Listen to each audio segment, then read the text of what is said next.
আসসালামু আলাইকুম। প্রিয় দর্শক, অন্য মঞ্চের আলোচনায় আপনাদের সকলকে আমন্ত্রণ জানাচ্ছি। যেহেতু সেই মেয়ের ভয়েসটা গিয়েছে, আমি তার নামটা বলে দিই আপনাদের। তার নাম হচ্ছে ডালিয়া। ডালিয়া কি ডাকুরিয়া না কি যেন। তো এই নারী সবশেষ যুক্তরাজ্য বিএনপির প্রচার সম্পাদক ছিলেন। তো তিনি লন্ডনে একটা বিশেষ উদ্দেশ্য নিয়ে গিয়েছিলেন এবং তিনি তার উদ্দেশ্য, যেই কারণে তিনি গিয়েছেন, তাকে যারা পাঠিয়েছেন সেই উদ্দেশ্য তিনি পুরোপুরি সফল হয়েছেন। আমার ট্রেইলারে তার ওই ভয়েসটা যাওয়ার পরে আমার কাছে তার নোট, ভিডিও, ছবি এগুলো আছে 7 জনের। আমি জানি না আরও কতজনের সাথে আছে সেটা আমার জানা নেই, কিন্তু 7 জনের আছে এবং সেই 7 জনের ভেতরে সবই তারেক রহমানের খুব কাছাকাছি তারা থাকেন।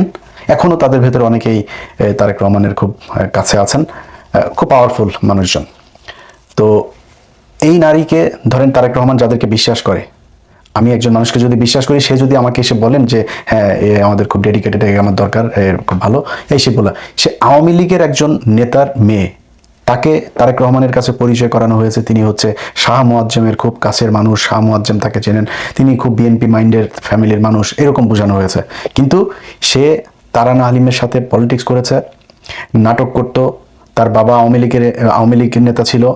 তারপরে তার ওইখানে আমার ওই প্রোগ্রামে ছিল, সে তার এক বন্ধুর সাথে তার কিছু চ্যাটিং হোয়াটসঅ্যাপের ভেতরে, সেখানে তিনি বলছেন যে তাকে দিয়ে কি কি করানো হবে, এরকম অনেক কিছু মানুষের নামও, কাদেরকে টার্গেট করবে এরকম নামও সেখানে উল্লেখ করা আছে।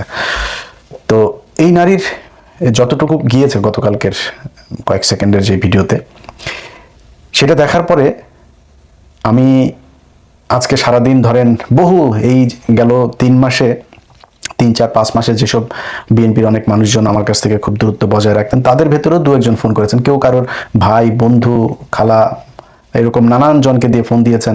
একজনের পিএস ফোন দিয়েছেন।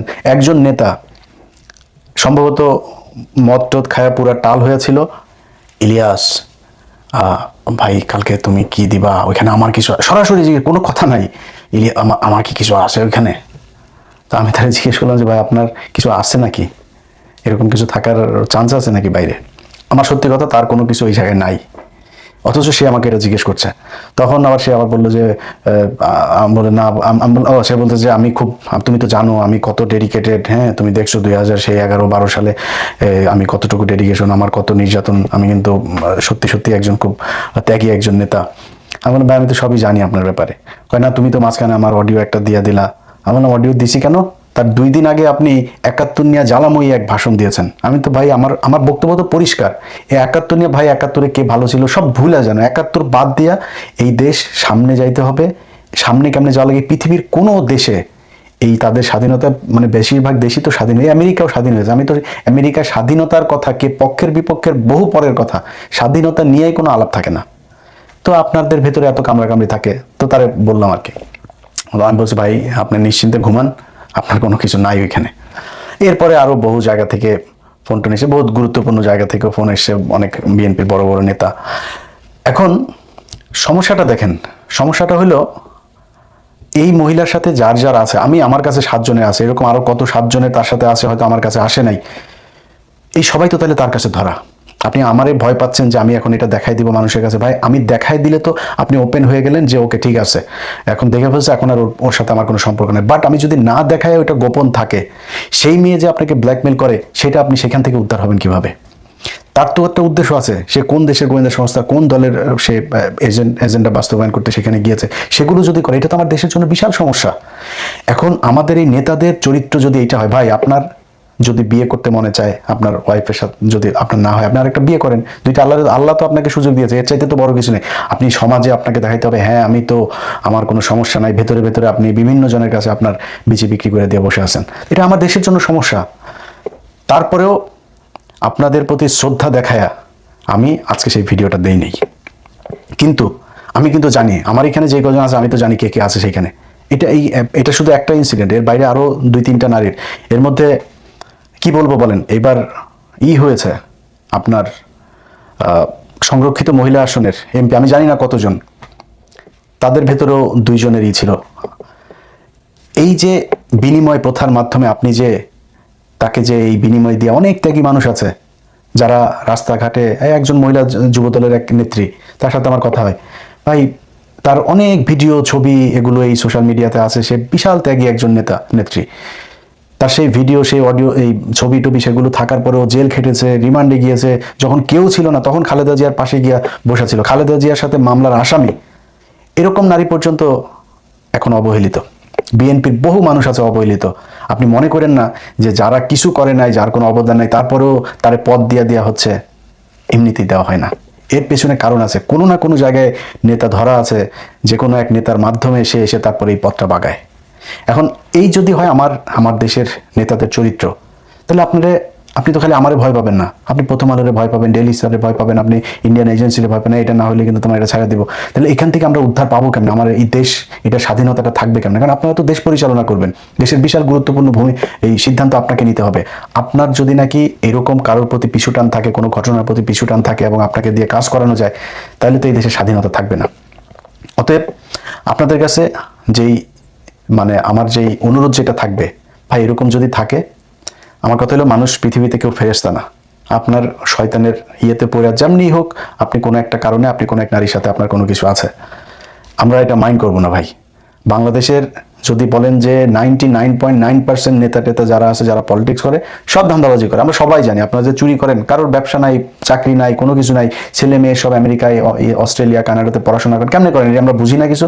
আপনি চোর, এটা আমরা সবাই জানি, এবং এটা খুব গর্বের সাথে আপনাদের বলতেও মনে হয় সমস্যা হয় না যে একটা প্রজেক্ট থেকে 20 কোটি টাকা হইলে সেখান থেকে 10 কোটি আপনি খাবেন, 5 কোটি দিয়ে কাজ করবেন, 5 কোটি মন্ত্রণালয় দিবেন, উপরে দিবেন, দলের দিবেন, দিয়ে তারপরে পুরো লুটপাট করে খায় নিচ্ছে। আমরা তো জানি আপনারা অসৎ মানুষ, তো জানলাম, নাইলে ধরেন আপনারা দুশ্চরিত্র, এটাও জানলাম, সমস্যা কি, মাফ করে দিলাম, বলেন জীবনে আর করবো না। যাদের আছে, হয় রাজনীতি থেকে সরেন, নাইলে এটা স্বীকার করেন, করে আপনারা নিজেরাই বলেন যে আমি পিছনে কিছু ভুল ছিল, বলারও দরকার নেই যে পিছনে কিছু ভুল ছিল, আপনাদের দেশবাসীর কাছে ক্ষমা চাই, জীবনে এরকম আর হবে না। এটা যদি না করেন, তাহলে আমরা এখান থেকে উদ্ধার পাবো কিভাবে? আমরা এখন একটা কিছু বললে, ধরেন বিএনপির অনেক আমাদের দেশের পাতি নেতা এখানে আমেরিকায় থাকে। কয়দিন আগে জর্জিয়াতে একটা প্রোগ্রাম হয়েছে, সেই প্রোগ্রামের ভেতরে সেখানে যা বলছে যে ইলিয়াস সে আমেরিকাতে থেকে তারপরে দলের বিরুদ্ধে কত কিছু করে, এটার ব্যাপারে আমরা আইনগত কোনো ব্যবস্থা নিতে পারি কিনা। শালার পোত, বিএনপি শিখাস আমারে, তুই আমার বিএনপি শিখাস? তোরা এখানে বহুত নেতা আছে, সবাই বলছি না, এখানে বহুত নেতা আছে, বলছি ভাই একটা প্রোগ্রামে আসেন ভাই, ইলিয়াস ভাই এটা তথ্য দিচ্ছে, ধরেন ভাই আমার কিন্তু কোট করেন না, কেন ভাই আমার একটু দেশে যাইতে হবে। তোর খালি দেশ আছে, তোর মা আছে, তোর বাপ আছে, তোর ভাই আছে, বোন আছে, আমার নাই? আমি সাফার করি নাই? আমি আমার মা বাবা ভাই বোন আমি এগুলো রাখি এখানে আমি ডেডিকেশন দেখাই নাই? আমি যে পরিমাণে ডেডিকেটেড ছিলাম, তুই তার চাইতে বেশি ছিলি। আমি তারেক রহমানের নিয়ে বাজে কথা বললে, খালেদা জিয়ার নিয়ে বাজে কথা বলতে পারতাম না? বলছি নাকি? গেল 15 বছর কি আমার কি কেউ ধরে রাখছিল? বরং তারেক রহমান খালেদা জিয়ার নিয়ে বললে সরকারের থেকে আমার যে চাপ ছিল আওয়ামী লীগের থেকে, সেই চাপ আর অনেক কমে যেত। এরকম বলা হয়েছে, ভাই একটা বাড়ি দেখেন, লং আইল্যান্ডে একটা বাড়ি দেখেন ভালো দেখা, এখানে বউ বাচ্চা নিয়ে আসছেন, ভাই ঝামেলা করার দরকার কি আপনার? এরকম অফার এসে একদম বহু বড় বড় জায়গা থেকে অফার এসে, এগুলো তো ভাই আমরা মানি না, এগুলো তো নেই। এই ডেডিকেশন দেখাইনি আমরা, আমাদের দেশে যাইতে ইচ্ছা করে নাই মনে হয় না আপনার খালি জমিদারের বাচ্চা, আমরা কি ফকির পোলা পান? জীবনে কোনোদিন একটা কাজ করে খাইছি কোনোদিন বাড়িতে? আমরা কি অসচ্ছল পরিবারের সন্তান নাকি? আমাদের কিছু নাই, দেশে যাইতে মনে চায় না? যাইনি। সে আজকে বলে যে আইনগত ব্যবস্থা। বিএনপি নিয়ে বলছে কি রে? বিএনপিকে নিয়ে বলছি কি এখন পর্যন্ত? নির্বাচনের আগে আমি একটা দলকে পছন্দ করতেই পারি, আমি একটা দলের পক্ষে কেন বলছি সেটা জানেন না? কোন পরিস্থিতিতে বলছি সেটা জানেন না? আপনার যারা বিএনপি করেন তাদের ভেতরে অনেকেই মনে মনে বুঝেন তো যে আপনি কেমনে আপনাকে বঞ্চিত করা হয়েছে। তো আমার সমস্যা ইন্ডিয়ার ব্যাপারে, আওয়ামী লীগের ব্যাপারে আপনারা নমনীয়তা দেখিয়েছেন, আমি আপনার অপোজিশনের দলকে আমি সাপোর্ট দিয়েছি, তো এটা নিয়ে এত রিয়েক্ট করার কিছু নাই তো। এখন এই যে দল ক্ষমতায় এসে কই তারেক রহমানের নিয়ে কিছু বলছি নাকি? বিএনপির বিরুদ্ধে, দেশের বিরুদ্ধে কিছু করছি নাকি? কিছু করি নাই। এগুলো সহজভাবে নিয়েন সবাই। ফারজানা রূপা আর ওই মুজাম্মেল বাবু হয়ে গেলে তাহলে তো তারেক রহমানও একদিন শেখ হাসিনা হয়ে যাবে। সো আপনার সমালোচনা নেন। আপনার সমালোচনা যদি নাকি মনে করেন, এদিন সালাউদ্দিন সাহেব উনি সংসদের ভেতরে বললেন, খুব টিপায়া তারপরে বললেন কি যে এখানে আইনমন্ত্রী আছেন, আইনমন্ত্রী বিষয়টা দেখবেন, যারা সোশ্যাল মিডিয়াতে শুধু দেশের একদম সরাসরি আর কি নামটা খালি ধরে নেয়, নাম বলতে চাই না, নাম বললে আবার গালাগালি করবেন। কিছু লোকজন আছেন দেশের বাইরে, দেশের ভেতরে, তারা সোশ্যাল মিডিয়াকে ব্যবহার করে আমাদের। আচ্ছা সালাউদ্দিন ভাই, আপনারে আমি গালাগালি করি নি তো, আপনারে বরং পিনাকি ভট্টাচার্য আপনার গালাগালি করেনি। আপনার নাম হয়েছে শিলং সালাউদ্দিন, আপনার নাম হয়েছে সালাউদ্দিন। কেন হয়েছে আপনি একটা জবাব দিয়ে দেন। আপনি কেন দেশে আসার পরে এই গুম কমিশনে যায় আপনি রিপোর্ট করেন নাই? আমার পোস্ট করার 2 দিন পরে যায় কেন আপনাকে এই গুম কমিশনে যাইতে হইলো? আপনি কেন এস আলমের গাড়িতে চড়ে বাড়িতে ফিরলেন? আপনি কেন ইউনাইটেড গ্রুপকে আপনি শেল্টার দেন? এগুলো জবাব দেন। এগুলো জবাব দিলেই তো হয়ে যায়। আমরা তো আপনার বিরুদ্ধে, আপনার আজকে সোশ্যাল মিডিয়াতে ব্যবহার করে আপনাকে নাকি খুব খারাপ কথা বলে ফেলছে। আমরা হাসিনাকে নিয়ে যে ভাষায় কথা বলেছে, হাসিনার বিরুদ্ধে যেভাবে কথা বলেছে, তখন তো ইন্ডিয়াতে বসে আমাদেরকে ফোন করতেন, ইলিয়াস এই সাবজেক্টটাকে এইভাবে নিয়ে আসো, এইটারে এই করো, এইভাবে করো। তখন তো আবার ভালো লাগতো ইলিয়াসরে, তখন ইলিয়াসের ইউটিউব চ্যানেল, ফেসবুক পেজ সবই ভালো লাগতো। তখন কেন ফোন করতেন? তখন ফোন না করতেন, তখন বলতেন ইলিয়াস দেখো এইভাবে এই শেখ হাসিনারে এইভাবে বাজেভাবে কথা বলো না, ওনার একটু সম্মান দিয়ে, প্রধানমন্ত্রী ওনাকে একটু সম্মান দিয়ে কথা বলো। তখন বলেন নাই? এখন সোশ্যাল মিডিয়া আপনার হয়ে গিয়েছে ভাই, মানে এত দ্রুত বুক পুষা ফেলে। আপনার সাথে সালাউদ্দিন ভাই, আপনার সাথে আমার ব্যক্তিগত কোনো সমস্যা নাই তো। আপনার আমি সম্মান করতাম, প্রচন্ড সম্মান করতাম। বহুত ব্যস্ততার ভেতরেও আপনি কখনো ফোন করলে আমার ফোনে পান নাই, এরকম খুব কম হয়েছে। তা আপনার সাথে আমার এত ভালো সম্পর্ক খারাপ হইলো কেন? আপনি নিজেকে বিক্রি করেছেন, আমি ইলিয়াস হোসেন বিক্রি হই নাই কারোর কাছে। এই জন্য আপনার সাথে আমার এখন সমস্যা হয়েছে। এখন আপনার সমালোচনা শুনতে ইচ্ছা করে না। আপনাদের সবকিছু এখন বিরুদ্ধে যায় কেন? আপনারা কেন এই হাদির বিরুদ্ধে চলে যান? আপনারা কেন হ্যাঁ ভোটের বিরুদ্ধে চলে যান? আপনারা কেন আওয়ামী লীগ বিএনপি ভাই ভাই হয়ে যান? আপনারা কেন এই এস আলমকে আবার ফের ব্যবসা করার জন্য, আপনার দেশের ভেতরে প্রতিষ্ঠিত করার জন্য আপনারা কাজ করেন কেন? এত কিছু আপনার জনগণের বিরুদ্ধে যায় কেন? এটা আমি একা না তো, সারা দেশের মানুষ। একটু চোখ কান বুইজা খালি বট টট বললে হবে না। এগুলো সেম কথাগুলো আওয়ামী লীগ বলতো, বট বাহিনী, এরা এই সোশ্যাল মিডিয়াতে আসে, বাস্তবে নাই। জুলাইতে দেখিয়ে দিয়েছে না বাস্তবে আছে কি নাই। অতএব আপনাদের প্রতি আমাদের কোনো ক্ষোভ নাই। এই যে আজকে যে সম্মান দেখাইলাম না, এই সম্মান কেন দেখিয়েছি? এই সম্মান দেখানোর একমাত্র কারণ, আমাদের মনে হচ্ছে যে তারেক রহমান ঠিক লাইনে আছেন। তারেক রহমান বাংলাদেশের সার্বভৌমত্বের প্রশ্নে তিনি আপোষহীন। খালেদা জিয়া যে রাস্তায় ছিল তিনি সেখানেই থাকবেন। অনেক কিছু এদিক ওদিক আমার আগের ভিডিওগুলোতে আমি বলেছি, ওই বিস্তারিত ওই আলাপে যাচ্ছি না। সেই জন্য মনে করি যে ঠিক আছে, ওই জায়গাটা যদি ঠিক থাকে তাহলে সব ঠিক। আমি আমার এই আজকের যে অনুষ্ঠানটা যাওয়ার কথা ছিল সেখানে আমি এই জিনিসগুলো বলেছি। আমি বিশ্বাস করেন ওইখানে ইভেন ওই কয়েকটা অডিওর মাঝখানে হয়তো অডিওগুলো শুনলে নাম টাম চলে আসে, এরকম কিছু জায়গা আমি তাও ওইখানে সেন্সর করে দিয়েছিলাম যাতে নামগুলো শোনা না যায়। রানিং 2জন মন্ত্রীর নাম আছে সেখানে। তারপরে লন্ডনে থাকা তো 7জন মানুষের মধ্যে 6জন হচ্ছে লন্ডনে থাকতো, এবং তাদের সাথে তারেক রহমানের খুব ভালো সম্পর্ক। এটা তো খুব ঝুঁকিপূর্ণ। তাদেরকে দিয়ে তো তারেক রহমানকে অনেক বড় ক্ষতিও তো করাইতে পারে, কারণ এই জিনিস যদি হাতে থাকে সে বাধ্য হবে তারেক রহমানের কোনো ক্ষতি করতে। আমরা সেই জায়গাগুলোই চেয়েছিলাম যে এইটা যদি আমি দেই তাহলে অন্য নেতারা হবে, এবং কিছু কৌশলও সেখানে বলা ছিল, এই জায়গাগুলো আমি করব। তো যেহেতু মানে এমন কিছু খুব মানে আমার খুব কাছের মানুষ, যাদেরকে খুব সম্মান করি, যাদের কথা শুনি, এরকম কিছু মানুষজন বলেছেন, এবং তাদের কারণে আমার আজকে ইয়েটা করলাম না। এবং আমি সত্যি কথা আমি বলি, দেখেন আপনারা নিয়ে আমার মানে বাজে কথা বলে তো লাভ নেই। আপনারা নিয়ে আপনার উলঙ্গ ভিডিও, উলঙ্গ ছবি দেখে আমার কোনো লাভ আছে নাকি? আপনার কি মনে হয় আমার কাছে কোনো কিছু নাই? আমার কাছে কোনো কিছু আগেও ছিল না? তা আপনারা দেখাইছি? দেখায়নি। কেন দেখায়নি? দরকার নাই। কারণ আপনি দেশের বিরুদ্ধে যখন যাবেন তখন আপনার যা মনে চাই তাই। হারুনের যেদিন কিনা করে এই যে 6জন আটক ছিল, এই যে নাহিদরা যে 6জন, ওনাদের মধ্যে তো একজন বলেছে যে ভাই আপনি যখন হারুনের ন্যাংটা ভিডিওটা করলেন, হারুন আর আমাদের এইসব নিয়ে হারুন দিয়ে খালি দেখি ওরে ফোন দেয় ওই বিভিন্ন আপনার এই সোশ্যাল মিডিয়া যারা এক্সপার্ট আছে তাদেরকে ফোন দেয়, এই ভিডিও নামাও, ওই ভিডিও নামাও, এগুলো নিয়ে ব্যস্ত। হারুন নিজে ফোন দিয়েছে পরে। আমার মনে আছে আমি বাচ্চাদের নিয়ে এক সুইমিং পুলে তখন ফোন দিয়েছে যে ভাই আপনি প্লিজ, ফেসবুক থেকে সব সরাই ফেলছে তারা, শুধু টেলিগ্রাম চ্যানেল, আমার টেলিগ্রাম চ্যানেল ছিল ওইখানে দেওয়া ছিল, ওইটা সে সরাইতে পারে না। এইটার জন্য ভাই প্লিজ এটা একটু ভাই সরাই দেন ভাই, এটা এআই ভিডিও বানানো। তখন তো হারুনের ভিডিও দেওয়ার পরে খুব মজা লাগছিল। হারুনের ভিডিও দিছি কেন? হারুনের সাথে আমার ব্যক্তিগত সমস্যা ছিল। হারুনের ভিডিও দিয়েছি কারণ হারুন ওই সময় মানুষ মারতেছিল, ডিবি বিভিন্ন জায়গা থেকে মানুষজনকে তুলে আনতেছিল, এই জন্য দিয়েছে। তো তখন তো মজা লাগছে, এখন মজা লাগে না। আমার এগুলো দিতে ইচ্ছাও করে না। এখন তো বয়স টয়সও হয়েছে, তাই না? এগুলো নিয়ে করা ঠিকও না। বাট আপনি যখন রাষ্ট্রের বিরুদ্ধে যাবেন, আপনাকে যখন ওই ভিডিও দিয়ে আরেকজন আপনাকে খারাপ কাজ করাইতে চাবে, আমি তখন ওই ভিডিও দিয়ে আপনাদের ভালো কাজ করাবো, সমস্যা কোথায়? বহুত চাঁদাবাজ এই সোশ্যাল মিডিয়াতে আছে। একটা ছোট্ট একটা ভিডিও, একটা ছোট্ট একটা দিয়া, তারপরে পোস্ট দিয়ে এরপর এটারে সরাই দেয়া, তাদের কাছ থেকে মালটালকে না, আমার বললাম না। হ্যাঁ, এখানে বহু চাঁদাবাজ গ্রুপ আছে। আমি ইলিয়াস হোসেন কোনো মানুষকে কাউকে বলেছি যে ভাই আপনার এই ন্যাংটার ছবিটা আছে, 5 লাখ টাকা দেন, বার করে দিয়েন তো একজনকে, একজন বললেন। আমিও তো বহু মানুষের এইসব বের করেছি, তাই না? কাউকে এটা দেওয়ার আগে তার হারুনকে বললে ওই সময় 2-4 কোটি টাকা নিতে পারতাম না? পারতাম তো। হারুন নিজে ফোন দিয়েছে আমাকে, পারতাম না এটা করতে? এটা করিনি ভাই। আমরা দেশের জন্য যেটাই করি ওটা দেশের জন্যই করি, আগেও করেছি, এখনো করছি, সামনেও সেটাই করব। সো বিএনপির কাছে আমরা এটা কিন্তু আমি আমার 5 তারিখের পর থেকে অনেক ভিডিওতে বলেছি যে বিএনপি এবার ক্ষমতায় আসুক, যদি বিএনপি ভুল করে মানুষ জামাতকে ভোট দিবে, জামাত পরের বার ক্ষমতায় আসবে, আমার কোনো সমস্যা নেই। জামাত বিএনপি এই 2 দল বাই রোটেশন তারা একবার এ আসবে একবার ও আসবে, আপনার দেশ চালান। আওয়ামী লীগ যেন এখানে না ঢুকতে পারে, আমাদের চাওয়া এটাই ছিল। ওই জায়গায় যদি ঠিক থাকেন, এবং আবারও বলছি ভাই, 71 নিয়ে এই বাংলাদেশকে ভাগ করেন না প্লিজ। 71-এর এটা আপনাদের বয়ান না। খালেদা জিয়া, জিয়াউর রহমান কোনোদিনই 71 নিয়ে রাজনীতি করে নাই, বরং খালেদা জিয়ার সেই বক্তব্যগুলো এখনো ইউটিউবে আসছে, এগুলো শুনেন। জিয়াউর রহমান সাহেবের সাথে এই শাহজিজ টাজিজ সহ বহু যারা একদম মানে ওপেন ডিক্লার্ড, যারা কিনা পাকিস্তানের পক্ষে ছিল, যে তারা ভাঙতে চায় পাকিস্তান, তারা ভাঙতে চায়নি, এটা তিনারা করেছেন। বাট সে মানুষগুলো কি খারাপ? সে মানুষগুলো খারাপ ছিল?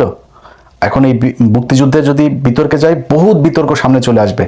তারা তো এগুলো নিয়ে রাজনীতি, বিএনপি কেন এখন সেই আওয়ামী লীগের মতোই একই ন্যারেটিভ তারা বলে তারপরে রাজনৈতিকভাবে দেশকে বিভাজন করার চেষ্টা কেন করবেন ভাই? বহুত কিছু আছে। এই যে এই দিন একজন সংসদে একজন এমপি বললেন যে ভাই, আমি ওনার সংসদে তো এদিন উনি বক্তব্য দিয়েছেনই যে আমরা সবাই মিলেমিশে থাকবো, আমরা এটা নিয়ে আর ভাগাভাগি করতে চাই না, দেশকে ভাগ করতে চাই না।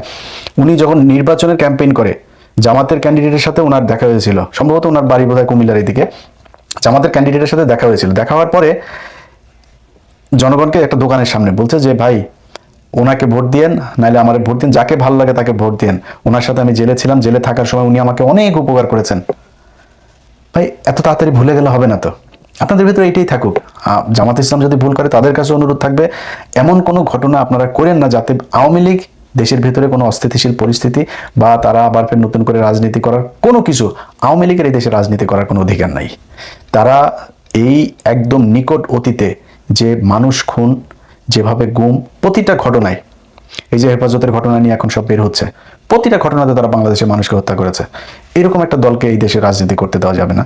এই জায়গায় ঠিক থাকেন, আপনাদের কারোর প্রতি কোনো থাকবে না, কোনো ধরনেরই থাকবে না আপনাদের কাছে। ভাই আমি চাইতেও যাব না যে ভাই আমার এই দিন, এই যে আমার বাংলা এডিশন বন্ধ করে রাখছেন আপনি পোর্টাল, বাংলাদেশ বন্ধের আপনাদের কাছে এখনো আমি সরকারের কাছে মানে বলিও নাই যে ভাই আমার এই করছেন, কারোর কাছে কমপ্লেন, কোনো কমপ্লেন নেই, আপনারা তো বন্ধ করেন নাই, সো আপনাদের কাছে কোনো কমপ্লেনও নাই, কমপ্লেন করিও নাই। নিজের ব্যক্তিগত ব্যাপারে, আর্থিক ব্যাপারে ভাই আমরা কিছু করি নাই, আমরা এই দেশের কাছে কিছু পাই না, কোনো কিছু এখন পর্যন্ত কি কোনো কিছু, এই যে একটা সরকার গেল, কেউ বলতে পারবে যে কারোর বলছি যে ভাই করে তারপরে এটার জন্য ভাই কিছু টাকা দিতে হবে, কারোর বলছি নাকি? কোনো পলিটিশিয়ানের কাছে যা চাইছি আমরা? চাই নাই, সামনেও চাবো না। শুধু চাই এই দেশটা ভালো থাকুক, এবং যে পরিস্থিতিতে এখন আছে, সত্যি কথা বলি যে এই শেরে বাংলাকে ফজলুল হক তিনি বলেছিলেন যে দাদারা যখন তোমার প্রশংসা করবে তখন বুঝবা তুমি দেশের বিরুদ্ধে কাজ করছো।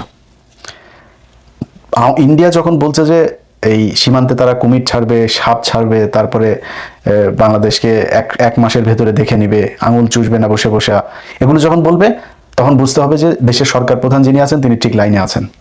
আমরা সেটাই চাই। আমরা খুব দ্রুত এই দেশের সেনাবাহিনীর আধুনিকায়ন চাই, আমার এয়ার ডিফেন্স, শক্তিশালী একটা এয়ার ডিফেন্স চাই। আপনার মাঠে মারামারি করার জন্য বাংলাদেশে 20 কোটি মানুষ আপনার জীবন দিয়ে দেবে, খালি এয়ার ডিফেন্সটা আপনি ঠিক করেন। প্রধানমন্ত্রীর থাকার জন্য, সেনাবাহিনীর শীর্ষ জেনারেলদের থাকার জন্য, তাদের নিরাপত্তার জন্য, তারা যাতে এক জায়গায় বসে পরিচালনা করতে পারে যুদ্ধ, এই জন্য তাদের নিরাপত্তার জন্য যেই জায়গা দরকার সেই জায়গা ঠিক করেন। তারপরে বিডিআর এর নামটা দয়া করে পরিবর্তন করে দেন, আবার বিডিআর নাম দেন, দিয়া তারপরে সীমান্তে তাদের শক্তিশালী করেন। আমার এই দেশের কোনো রাজনীতিবিদ কারোর প্রতি কোনো অভিযোগ থাকবে না। ইন্ডিয়ার সাথে আগের 2টা ভিডিওতে বলেছি, আবারও বলছি, ইন্ডিয়ার সাথে যুদ্ধ হলে, আল্লাহ যদি বাঁচায় রাখে, কথা তো শুনবেন তাই না, সামনেও দেখবেন, ইন্ডিয়ার সাথে যুদ্ধ হলে আমি ইলিয়াস হুসাইন আপনাদেরকে কথা দিলাম, আল্লাহকে সাক্ষী রেখে আমি বাংলাদেশে আসব। এবং ওই যুদ্ধে আমি তো আর বিশাল জেনারেল না, আমি বিশাল মানে যুদ্ধ বিশারদ না, বাট আমার শক্তি যতটুকু আছে এই শক্তির সর্বোচ্চ দিয়ে আমি ইন্ডিয়ার বিরুদ্ধে মরতে চাই। অতএব অনেক কথা বললাম, আপনাদের কাছে আবারও সবশেষ অনুরোধ থাকবে, ভাই আমরা বিএনপির বিরুদ্ধে না, বিএনপির কোনো নেতার বিরুদ্ধেও না। আপনাদের যদি নাকি এইসব অপকর্ম দিয়ে, এইসব অশ্লীল কোনো জিনিস দিয়ে যদি কেউ জিম্মি করে দেশের বিরুদ্ধে কাজ করাইতে চায় বা আমরা দেখি করি, তাহলে কিন্তু ভাই কারোর মাপ দেওয়া যাবে না। এবং আল্লাহর রাস্তায় এই 71 এগুলো নিয়ে এই ঝামেলাগুলো বাদ দেন। এই দেশে কেউ স্বাধীনতা বিরোধী না, এই দেশে সবাই বাংলাদেশকে ভালোবাসে, আবার সবাই চোর।